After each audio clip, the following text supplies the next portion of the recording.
से सदावत्सले मातृभूमि। हम लोग चर्चा कर रहे हैं राहुल गांधी के सजा की।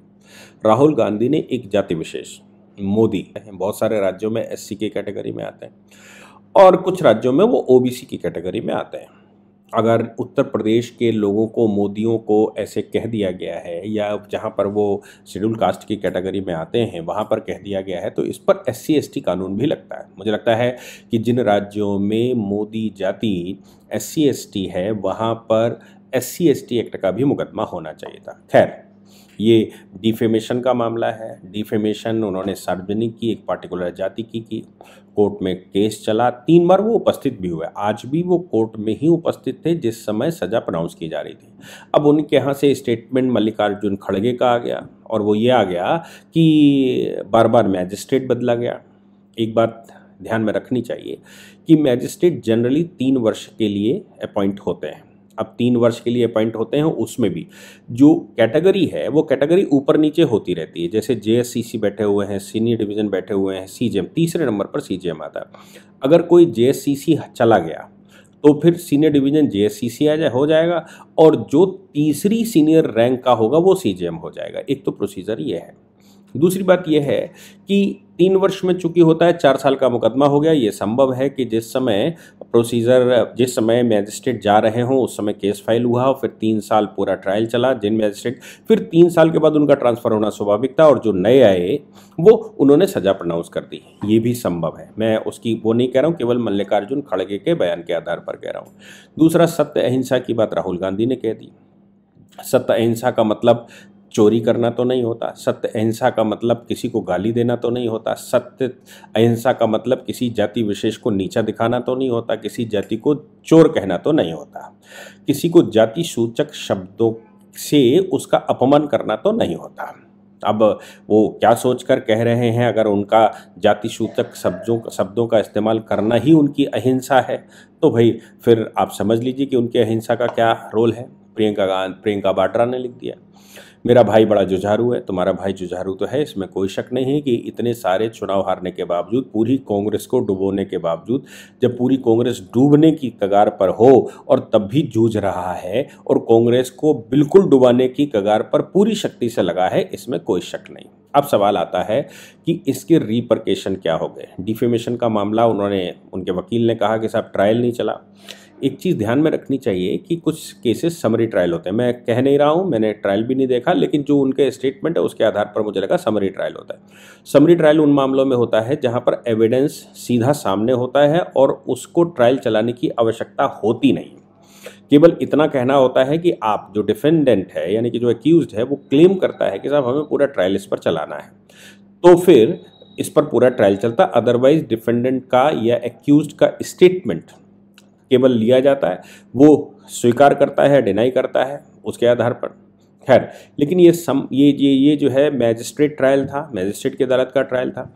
मैजिस्ट्रेट ने मैक्सिमम 2 साल की जो सज़ा होती है डिफेमेशन के मामले में 2 साल की सज़ा दी और सज़ा देने के बाद अपील के लिए समय दे दिया और बेल ग्रांट कर दी। साल की सज़ा के लिए जो मामले होते हैं उनमें बेल ग्रांट की जा सकती है और वो समन ट्रायल के रूप में देखे जाते हैं। उनकी बेल ग्रांट की जा सकती है और उनको सेशन में अपील करने का समय दिया जा सकता है। अभी हाई कोर्ट और सुप्रीम कोर्ट तो बहुत दूर की बात है। हालांकि भाई बड़े लोग हैं तो जब पवन खेड़ा के लिए सुप्रीम कोर्ट की प्रोसीडिंग चलते समय भी अभिषेक मनु सिंह भी चीफ जस्टिस के सामने उपस्थित हो सकते हैं और कह सकते हैं कि साहब सुनवाई कर लीजिए, बिना किसी पिटीशन के, बिना किसी एप्लीकेशन के। और मनीष सिसोदिया के मामले में भी जब गिरफ्तारी होती तो सीधे इंटर हो सकते हैं कोर्ट में कि साहब सुन लीजिए।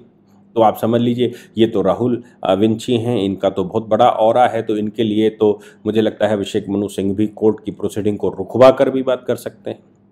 ये उनका जो कांग्रेस का अपना इतिहास बता रहा है।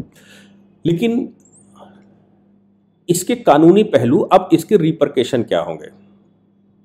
एक बात जो बड़ी महत्वपूर्ण है वो ये है, क्या इनकी एमपी की सीट रहेगी या चली जाएगी। तो पीपल्स रिप्रेजेंटेशन एक्ट हमारे पास है, मतलब रिप्रेजेंटेशन ऑफ पीपल एक्ट है, आरपीए। उस एक्ट में उसकी सेक्शन 8 और सेक्शन 8A ये 2 धाराएं हैं जिसमें डिस्क्वालिफिकेशन को डील किया गया। कॉन्स्टिट्यूशन में डिस्क्वालिफिकेशन की बात कही गई है।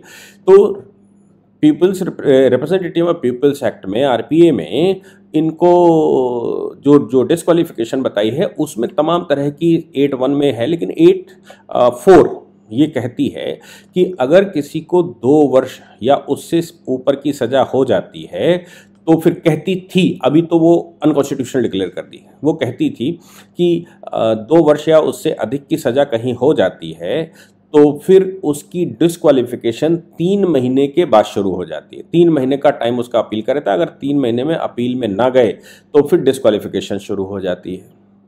अब यहाँ पर एक केस आया लिली थॉमस का। Lily Thomas versus union of India 2013 में जजमेंट आया था। Lily Thomas versus union of India में साफ तौर पर ऑनरेबल सुप्रीम कोर्ट ने ये कहा कि सेक्शन 8(4) आरपीए का अनकॉन्स्टिट्यूशनल है, क्योंकि जिस दिन डिस्क्वालिफिकेशन आई, जिस दिन कोर्ट ने कन्विक्शन प्रोनाउंस किया, अब आप अपील जाएं ना जाएं, अपील का टाइम है नहीं है, इमीडिएटली डिस्क्वालिफिकेशन शुरू हो जाती। तो मुझे लगता है कि अब जो 30 दिन का टाइम है, ये भाजपा सरकार के ऊपर भी है कि उनके मेंबर ऑफ पार्लियामेंट या जो स्पीकर हैं वो मेंबर ऑफ पार्लियामेंट उनको बने रहने देखना चाहते हैं कि नहीं देखना चाहते हैं, क्योंकि उनके पास अब शक्ति है as per lily Thomas judgement. RPA में ये संशोधन करने की कोशिश भी की गई थी उस समय कि भाई 2 साल से बढ़ाकर 5 साल कर दी जाए, 5 साल के बाद सजा 5 साल से ऊपर की सजा जिसमें हो उसी में ले जाया जाए, लेकिन उस समय राहुल गांधी ने खुद विरोध कर दिया था और कहा था कि नहीं, लिली थॉमस का जजमेंट बिल्कुल ठीक है, लिली थॉमस के जजमेंट के अनुसार ही होना चाहिए। तो अब लिली थॉमस के जजमेंट के अनुसार अगर होना चाहिए और अमेंडमेंट नहीं होना चाहिए तो फिर राहुल गांधी इमीडिएटली डिस्क्वालीफाई हो चुके हैं, और चूंकि इस समय इमीडिएटली डिस्क्वालीफाई हो चुके हैं इसलिए उनको सदस्यता तत्काल छोड़ देनी चाहिए। अगर वो सदस्यता तत्काल नहीं छोड़ते हैं, ऐसी परिस्थिति में स्पीकर को अधिकार बनता है कि वो उनको डिस्क्वालीफाई घोषित कर दें, क्योंकि उनकी 2 साल की सजा हो चुकी। हाँ, ये अलग बात है कि जब वो अपील में जाएंगे और केस जीत जाएंगे, अगर केस जीत कर आते हैं यानी कि उनको डिस्चार्ज कर दिया जाता है तो फिर से चुनाव लड़ेंगे और फिर से आ सकते हैं। हाँ, अभी लेकिन ये तो डिस्क्रिशन स्पीकर का रहता है, क्योंकि स्पीकर डिस्क्वालिफिकेशन शुरू करेगा, इलेक्शन कमीशन से बात करेगा। इसी मामले में सेक्शन 8(2) और 8(3) में ये कहा गया, या उसमें तमाम तरह के जजमेंटों में भी कहा गया कि जो सिटिंग एमपी एमएलए है, अगर उसको 2 साल से ऊपर की सजा होती, 2 साल या उससे ऊपर की सजा होती है, तो सिटिंग एमपी एमएलए को चुनाव लड़ने का अधिकार नहीं है जब तक कि वो डिस्चार्ज ना हो जाए। और 8(4) में ये कहा गया था कि जो सिटिंग है वो डिस्क्वालीफाई हो जाता है जैसे ही उसको 2 साल की सजा होती है, लेकिन 3 महीने के बाद वो प्रोसीडिंग शुरू होगी, डिस्क्वालिफिकेशन शुरू होगी, अगर वो अपील में नहीं जाता और अपील में सजा को रोका नहीं जाता। तो देखना यह है कि जो 30 दिन का समय दिया है वो तो अब केवल अपीलिंग का मामला है जो सामान्य लोगों का होता है, लेकिन जो मेंबर ऑफ पार्लियामेंट के रूप में वो आज ही डिस्क्वालीफाई घोषित हो जाते हैं। मैंने एक टीवी चैनल पर डिबेट के दौरान भी बोला, उसको मैं साथ में अटैच कर रहा हूं, तो आपको मौजूद हैं। प्रभाकर मिश्रा भी लगातार हमारे साथ बने हुए हैं। प्रभाकर मिश्रा के मुताबिक अभी ऑप्शन है हाई कोर्ट और सुप्रीम कोर्ट का राहुल गांधी के पास, और 30 दिन की ये मोहलत है। आलोक वत्सी हमारे साथ मौजूद हैं इस वक्त, साथ ही डीके दुबे साहब भी जुड़ गए हैं, संविधान विशेषज्ञ हैं, और दीपक झा कांग्रेस से हमारे साथ मौजूद हैं। लेकिन सबसे पहले डीके दुबे जी, मैं आपका रुख कर रही हूँ, संविधान क्या कहता है? ऐसा तो है नहीं कि विवादित टिप्पणी पहली बार देश में की गई हो, इससे पहले भी कई नेताओं ने एक दूसरे को लेकर विवादित टिप्पणी की है। राहुल गांधी के इस स्टेटमेंट को और फिर उन पर मानहानि का केस होना, फिर 2 साल की सजा हो जाना, इसको आप कैसे देख रहे हैं? संविधान इस तरह के बयानों में को किस तरह से देखता है? क्या जगह है, क्या प्रावधान है? ऐसा है कि कॉन्स्टिट्यूशन में डिस्क्वालिफिकेशन की परिभाषाएं दे रखी हैं, और जब हम पीपल्स रिप्रेजेंटेशन एक्ट पढ़ते हैं तो उसके सेक्शन 8 में डिस्क्वालिफिकेशंस हैं। उन डिस्क्वालिफिकेशंस में कुछ तो उन्होंने बताया है कि भाई ये इन सेक्शंस के तहत होता है, लेकिन आपको एक जजमेंट बताऊं जिसका अभी चर्चा हो रही थी कि राहुल गांधी जी ने वो फाड़ दिया था उसके अमेंडमेंट को लेकर। लिली थॉमस का 2013 में एक जजमेंट आया था 5 जजों की बेंच का, जिसने साथ में ये कह दिया था कि कि उसमें जो प्रावधान था 84 में, ये प्रावधान था कि सजा होने के बाद 2 साल से 2 साल या उससे ऊपर की सजा होती है, तो सजा होने के बाद 3 महीने के अंदर उस पर अपील चली जाए और जो जिसमें कोर्ट में अपील जाए वो उसको स्टे कर दे, तो फिर डिस्क्वालिफिकेशन नहीं होती। लेकिन लिली थॉमस ने उस प्रावधान को अनकॉन्स्टिट्यूशनल कहते हुए साफ तौर पर कह दिया था कि डिस्क्वालिफिकेशन इमीडिएटली शुरू हो जाती है जिस समय सजा प्रोनाउंस की जाती है। अब ये जो डिफरेंस है उसको समझने की कोशिश करते हैं। कोर्ट जब समरी ट्रायल चलता है या समन केसेस होते हैं जिसमें 2 साल या कम की सजा होती है, तो फिर कोर्ट कन्विक्शन करने के बाद उनको बेल ग्रांट कर सकता है और बेल ग्रांट करके 30 दिन का समय दे सकता है कि आप जाएं। चूंकि हाई कोर्ट अगला कोर्ट नहीं है, अगला कोर्ट सेशन कोर्ट है, इसलिए 30 दिन का टाइम है। अगर हाई कोर्ट होता तो शायद 90 दिन का टाइम उसमें होता।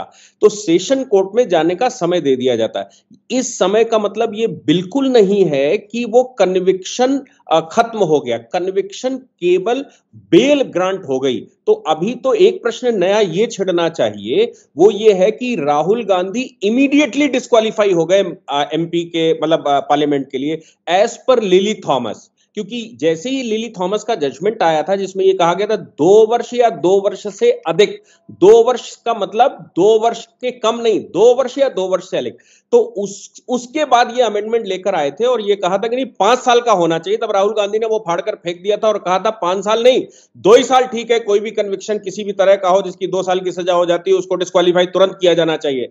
और ये लिली थॉमस का जजमेंट था। आज राहुल गांधी के सामने ये परीक्षा है कि वो जो उन्होंने पेपर फाड़े थे उस समय अमेंडमेंट के, उस पर वो कायम है कि नहीं है, कि फालतू की इस समय वो पॉलिटिक्स ही करेंगे, या फिर वाकई में जो उन्होंने कहा था और जो लिली थॉमस का जजमेंट था उस जजमेंट पर वो कायम है। आपने सुना मैंने क्या कहा कि इसमें मैंने नेशनल चैनल पर कहा है कि ये डिस्क्वालीफाई घोषित हो गए हैं। अगर इनको सही से कुछ करना है, अगर सही में वाकई में ये भारत के कानूनों का पालन करते हैं, तो ये इनकी जिम्मेवारी बनती है कि इमीडिएट इस्तीफा दे दें। जाके ये भाषणबाजी करने के बजाय, ये दुनिया भर में ये ट्वीट करने के बजाय इस्तीफा दे दें। राहुल गांधी ही बने रहेंगे, वो एमपी रहें या ना रहें, वो तो राहुल गांधी तो बने ही रहेंगे, क्योंकि उन्होंने गांधियों का सरनेम नकली गांधी के रूप में स्वीकार कर लिया। वो तो कोई हटाने वाला है नहीं, वो एमपी रहें या ना रहें। तो मुझे लगता है कि कम से कम नैतिकता इसी में है कि जब आपको कन्विक्शन हो गया है तो आप इस्तीफा दे दीजिए, और इस्तीफा देने के बाद फिर से वो लड़के और फिर चुनाव लड़कर आना। अभी चुनाव तो सामने, 2024 का चुनाव तो सामने ही खड़ा है। 1 साल तक जरा अज्ञातवास भी काट लेना चाहिए। जय हिंद, जय भारत, वंदे मातरम।